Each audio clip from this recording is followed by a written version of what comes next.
not me. We are here at Haystack Connect. Day 2 has just ended. Guys, it was a big day, huh? Oh, sure was. Big day.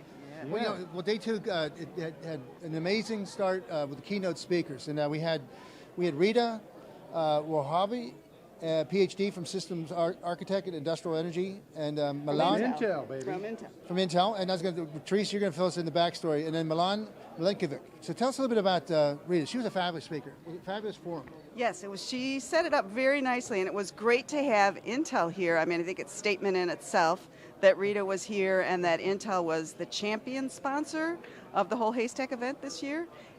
So that was interesting. And her kickoff was a nice set of slides that she went through some of, I think, her journey, Intel's journey to why Haystack is important, looking at studies they did at Berkeley, looking at kind of a real evaluation of all the data definition systems out there and came up with, hey, Haystack is something to look at. Another piece that I really liked, not only did she put Haystack in the middle, but she put smart buildings in the middle. Intel IoT has looked at healthcare, automotive, smart grid, and in her gear picture, smart buildings, how they connect all those other vertical markets, really connect into smart buildings, and to get the tagging and the data definitions right, she sees important to all these other markets. So it's got to start somewhere, and I really liked her kickoff talk. I think she gave us the macro, probably the best macro version that we've seen in quite a while of how little things add up to become very, very important components of very big things like smart cities. Exactly. That buildings go into the cities, and hospitals are in buildings, people's health relates to that, automotive. And she was a good segue to Milan. Yeah. Milan, who also formerly worked at Intel. Now he has his own company, IoT Sense, where he is diving into the interoperability issues with the various standards bodies out there. And one of the nicest things he did is to put on a graphical landscape all the different standards out there. He just started with having Project Haystack on one side, and then a lot of the IoT standards. And he covered from A to Z, from Zigbee, the wireless, and then he went into the high levels. Like there were 3 standards I did not hear of before that involved the internet that were globally. So so it was very interesting to see, again, true experts, bona fide experts, telling us that we're on the right track, saying that Project Haystack has playing an instrumental role. It's about time, and the tagging wasn't perfect. In other words, you get it close and you work out the details, but the idea is to make progress towards that goal. Yeah, I think in the morning they set the table for the fact that big data is here to stay. It is a science. I mean, the greatest minds in the world are working on how you get the data, how you use it, how you get it in a form that it can be used. And I think in the rest of the afternoon, the breakout sessions, it was, hey, data that's not actionable is not worth having. So it was some great breakout sessions in the afternoons. Let's talk a little bit about those. Yeah, we probably went to different breakout sessions, so this will be fun. Yeah, we probably did. Well, the morning session with Mark Peacock and John Petsy, who obviously were the dynamos behind this Project Haystack. In other words, the tremendous amount of back work that goes on behind the curtains that people don't realize, getting this thing all networked together, getting everybody here, making it a very pleasant, just fun place to be. But now we started on the knowledge tracks, and he did an intro to Project Haystack. And John Petsy, nobody tells that story better than John Petsy. Right, and followed up then by Scott Minch. Scott Minch and Steve Frank of NREL, National Research. Is he related to the Franks? No, that's the funny part. His last name's Frank, and there's no relation. He's just with NREL. But I loved what he did. I think it said it in a couple phrases. He said, what's tagging all about? Think about Facebook. I'm doing a selfie, and I tag it selfie. I put my sunglasses on.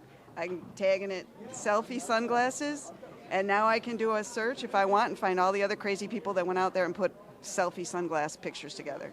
Well, Therese, but I think that was a great example. Yeah. So in other words, I think the takeaway there is we all already understand tagging, right? Mm-hmm. And part of what John Petsy and Scott Minch were talking about was the conventions, the semantics of Haystack, which, like you say, it's not perfect. It's a work in progress. but we all already understand it, and because I tell you, if you want to find me, selfie, sunglasses, Eric, you got to get the right tags, right? Well, the things that we saw after the afternoon break, the lunch, was that we went into more sessions that got even more defined into networking. So we had Optigo, we had Ying there, we had somebody from Contemporary Controls, an expert, and then we had Brian Turner there. And I think what we're trying to do now is make everybody smarter. So the collaboratory, the empathy and the spirit of neighborhood, and we're all playing on the same team, came out because there was a great brainstorming sessions where you learn a great deal. You sit through an hour and a half where you got maybe 10 or 15 experts on the theme giving their inputs. I'll tell you what, you really come away with a lot of learning.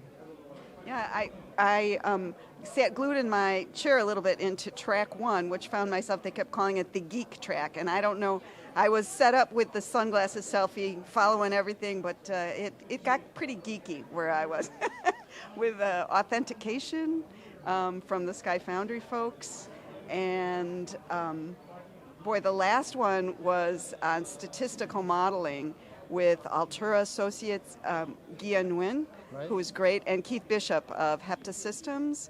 Two But really really, when folks, we're getting yeah. into predictive modeling, what they can do with the math, once they've got things tagged, I mean, you're on the highway to heaven there in terms of mathematical manipulation of that data to do some predictions about energy in your buildings.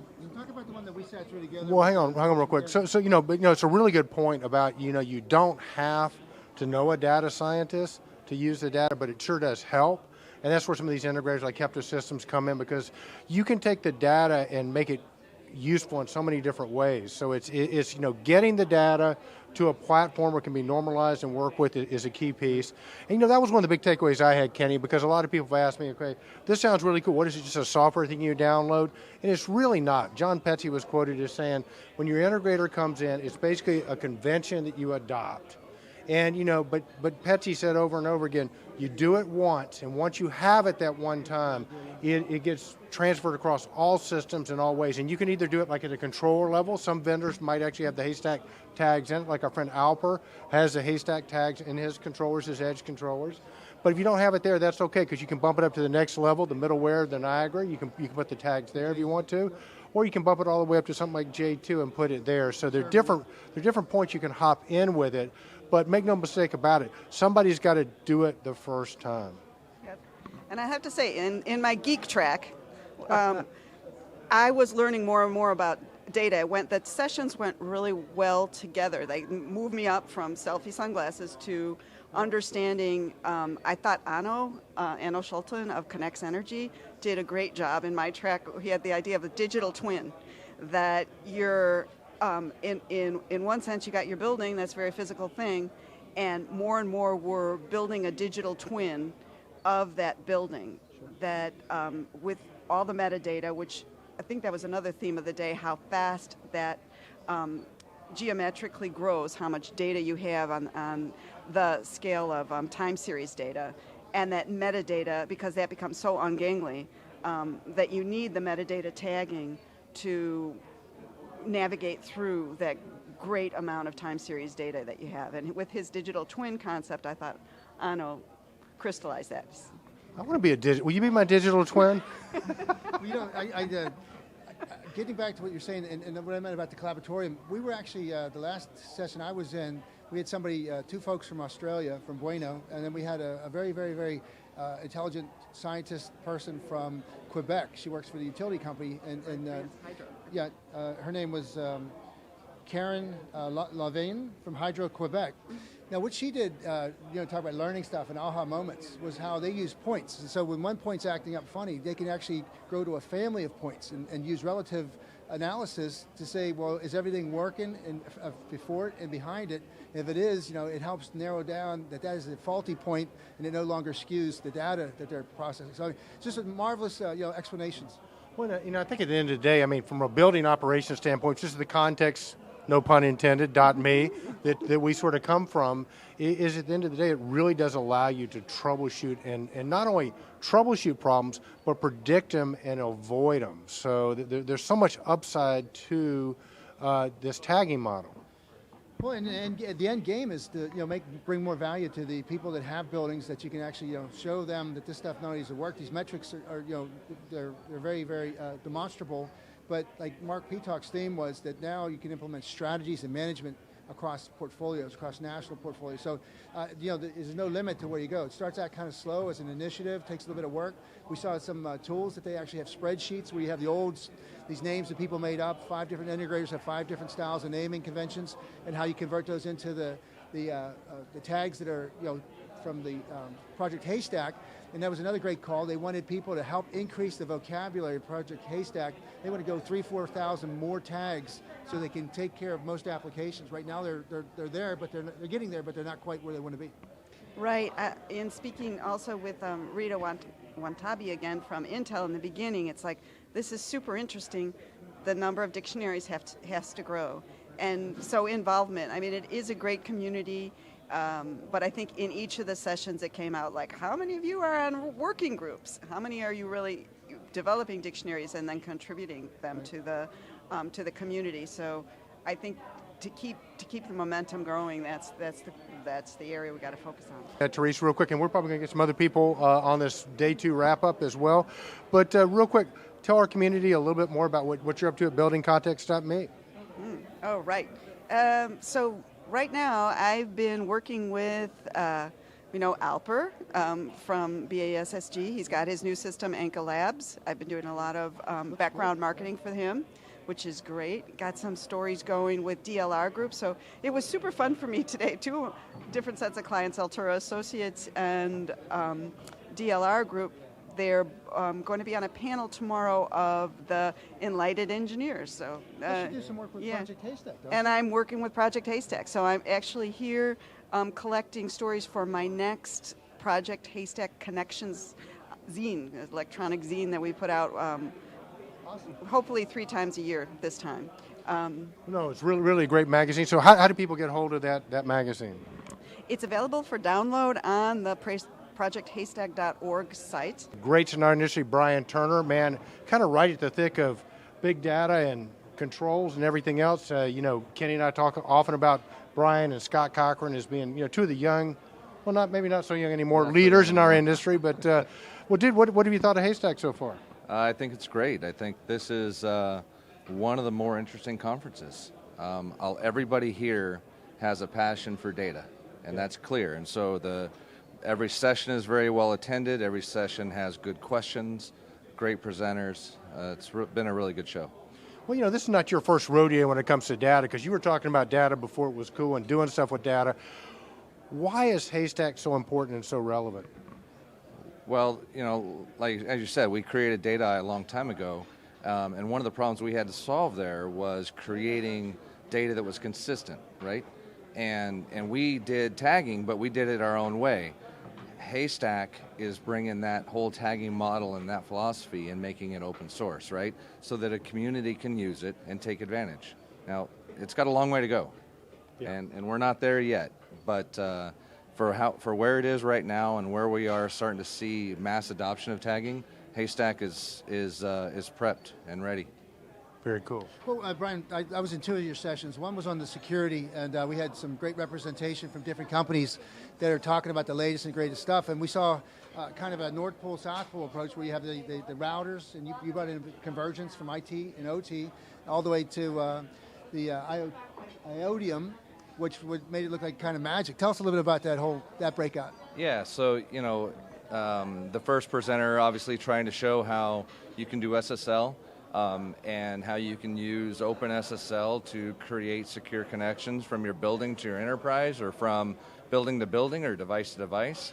But in some ways, in him trying to show how simple it is, he really showed how complex it is. And then, it teed it up perfectly for IoTM to come up there.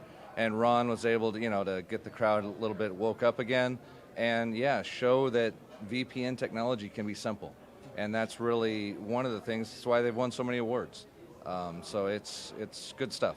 John, he mentioned he mentioned a reference to Skype call, meaning that you call it up, There's an encrypt, decrypt, and it passes all the tests, and they have a third-party verification that this is to be used in financial institutions and in HIPAA cases with hospitals. So it meets the acid test of very secure means of communication. Absolutely, yeah, and in all the instances where we've used it, we have had zero pushback from IT. Cool. Well, okay, then Brian, just transitioning to the second breakout, like I say, this was a factful day. In other words, yesterday was a little bit of fun, and tomorrow's going to be a little bit of fun, but today was all about learning about the industry and how Project Haystack is going to serve as a cornerstone for the future, because it's going to bring tagging and semantics into a common ecosystem. It's going to keep growing. There's calls for the library, so work hard, and we all share in those benefits. But the second, the one we just left, where we had the two people from Bueno and the one from the Canadian utility company. Yeah. Tell us a little bit about that breakout session. Yeah, I mean, that was really cool, right? So you're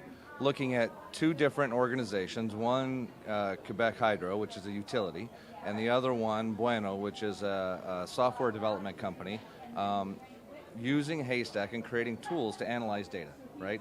And also not just jumping on Haystack and saying how great it was, right? They also contributed to say, hey, these are some areas where it needs to grow. Sure. And we need to make that happen. And in order to really scale Haystack where it needs to go, as we're starting to get mass adoption of tagging across all buildings, we need Haystack, and the contributors, the members of Haystack, have to contribute more frequently, more often. We've got to get tagging, complete.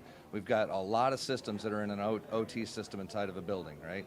And only maybe 30 to 40% of the needed tags are there right now. And yet, we're growing fast. And you heard I asked the question, how long should it take to add a new tag? That was a good question. We think those of us would like to see minutes. Updates, huh? Minutes? We'd like to see minutes. The one research scientist said it could take to 3 to 6 months in her level of operation, and the other people, they say that we can't wait. And the only consequence, we're not going to go back and change those tags. Those ones are already downstream, and it's, even though you can do the search and find and replace, I don't think you're going to do that with 650,000 points. Well, on the other hand, you can, right? So they also discussed machine learning, which all the software companies out there today are implementing machine learning. And with the appropriate thought and process, you can still apply machine learning to update tags. So it's not undoable. We just need to start progressing. And our next guest, you probably recognize him from the Control Trends Awards, a newcomer, Optergy Proton. They rock the Light Commercial System of the Year Award. Stevie G. Steve. Right on. Galicium. Yeah, Guzlimian. It's close enough. Hey, it's great to be here. I've got a couple of things I wanted to share with you guys since we last spoke. There's a couple of really cool things that we're working on that I think maybe your audience would be into. One is, I know Control Trends has a great international audience, and one of the things that we've done in our last release was we released an international localizable piece of software that you can change the language on the fly with our Optergy Proton. Nothing special. The base version will do this. So you can literally have a French-Canadian user, an English-Canadian user, change their browser on the fly and get their building automation and energy management data. That's amazing. This is true. It's amazing. In China, we support Chinese, Japanese, Korean, Malaysian, all kinds of languages, and it's all based on your browser setting. That's a really cool new feature, no extra money. Even a tool to go and change the words. If the words sound funky, well, you can go in and change those. So we're really proud of that work. Well, very, very cool. And for our Control Trends community who might not remember, Steve has got a solution. The first time we interviewed Steve, he says, we're going to disrupt on price and functionality, and you guys have certainly done that. Yeah, for sure. Price, well, look, it goes without saying that price matters when you're a contractor. So we've done a couple of things there. Another thing we added into our portfolio is we added a few more devices. So our small building got a little bit bigger. So we used to go 10, 20, 50 devices. And to us, a device is a meter or a backnet controller, a Modbus controller. Well, now we can do 100 devices. So that little box that you saw at ASHRAE can do 100 devices. You put that on a DIN rail, powered up, and your system is rock and rolling. Well, tell me about the appeal to Haystack and Haystack tagging to you guys. Yeah, so Haystack is really interesting to us because a lot of what we want to do is to build a presence with our Proton, but we want to get into our enterprise software as well. And we do have an enterprise offering, and we do some Haystack right now, but we want to understand what are the applications, what are the killer apps on top of Haystack that we can really benefit. Because Haystack by itself is a means to an end, and we want to get to the end and figure out how we can deliver value to the end user, to the contractor, to everybody in the value chain. Well, so Steve, I've seen that we know that you have a profound experience. You have a lot of years in the business. You've been through the Phoenix Fumewoods, you've been through a different control company that was bought by Honeywell, Allerton, and you've seen a lot of incredible evolution in the controls world. So how is Proton Optergy, like you know so much about it, did you finally got a product? Did you know the light commercial building solution folks and the light commercial building markets need? Tell us exactly how you filled that niche. Well, the first thing we had to do was figure out what the needs were. And in my years of experience, price always percolated to the top. So the first thing we had to do is recognize that price matters in this segment, because you can't come out with something that's extremely expensive that no one can afford and deploy. Second thing is the workflow had to be suitable for the contractor, had to be suitable for that value chain that we're looking at. Low cost means less effort. You got to put less effort in. And sometimes deploying a control system can be really time consuming. So we want to take that out of there. The third thing is we want to be accessible. We want as much of our product and our tools and everything available in the box, so you don't have to go scrounging around to find the right tool, to pay a maintenance fee or an upgrade fee or this, it's just nice and simple. We keep it simple, we put it in the box, you put the box on the wall, and you get it done. Well, I'll say, and then the last thing to go with that is the training, how you have so much of it on the web and how much people can enable themselves. You're only limited by your own thirst and desire. Yeah, exactly. So another part, so to get to that low cost means we can't have tons and tons of order entry and customer service people. So what we do is we've developed an e-learning strategy. We put our videos out on our support network so everybody can go get acquainted. We have a deep help that's built into our software that we update with every version. So that means that when you get an update, you also get an updated help file, which also means you get an updated O&M file. So as a contractor, you care about that, right? Because you want your customer to have up-to-date information. As an end user, you want to be empowered to know that you have control over the system, right? This is an open system we're chasing. So what we really want to do is make sure that everybody gets what they need, we don't shut anybody out, and we put everything out there. Well said. Very, very cool. How does our community get hold of you? Optergy.com. You can always find me online. I'm everywhere. info@optergy.com if you want to send an email. Hey, man, one of the great things about Haystack Connect, we get to meet really innovative, cool companies our Control Trends community might not know about yet. So, Kenny, introduce our good friend here. I'd love to. I got Ron Victor from Iodium, and I was in the breakout session where we were talking about security, network security, and one of the real important things, because cybersecurity is such a looming issue with everybody, and it was kind of interesting because you came in, I believe, the second presenter, after we had a very difficult presentation where we're talking about LANs, WANs, VPNs, and I tell you, everybody was squirming in their seat, and then you came up and you made it sound like magic. You were talking about the equivalent of like a Skype call, where it's here, it's there, we take care of what's in the middle, and it's a secure. You've got all your due diligence worked out. You've got third-party commission or verification that you have one of the securest, coolest systems out there. Tell us about it. Sure, definitely. So we are a bunch of guys who've come out of Cisco, Juniper, Qualcomm, Wind River, and SafeNet. That's the DNA. So what we understand is routing, security, and networking. Prior to doing this, I did 4 years of industrial IoT, where I was connecting aluminum smelters and copper refineries. That's where I understood the problem, that this is a very different world. Going into the OT world and being able to transport data securely from mission-critical brownfield environments to greenfield applications that reside in public, private, hybrid clouds, or data centers, it's a major problem. So we said we are going to build once and for all a horizontal, scalable solution which will apply to absolutely any vertical, which will solve one problem. Any legacy machine using any protocol, any gateway will be able to connect to any cloud through absolutely any operator completely securely. Wow. And that's what we did. Yeah. Well, in security is one trend that Ken and I have been tracking for a while, because in our industry, is in other industries, cybersecurity is it. So sounds like you guys solve that problem in a one call, one-stop shop, and you can integrate with anybody's system. Absolutely. So the main thing with what you would have heard throughout the day and throughout yesterday too, people don't want to be tied to one platform. You want to give them the freedom to use any system from any manufacturer connecting to any gateway, going through absolutely any operator, connecting to any cloud and any application. So complete freedom. This myth that everything has to be vertically integrated doesn't make sense to me.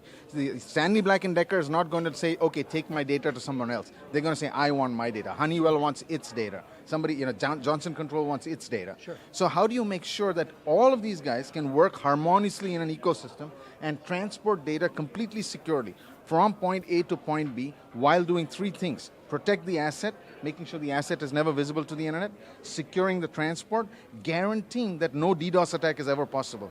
Data from point A can only go to where it's supposed to go. Right. You have to take account of fraudulent employees. There could be somebody inside your organization that wants to read out traffic. How do you make sure that this person can't? So you have to have a system that prevents that.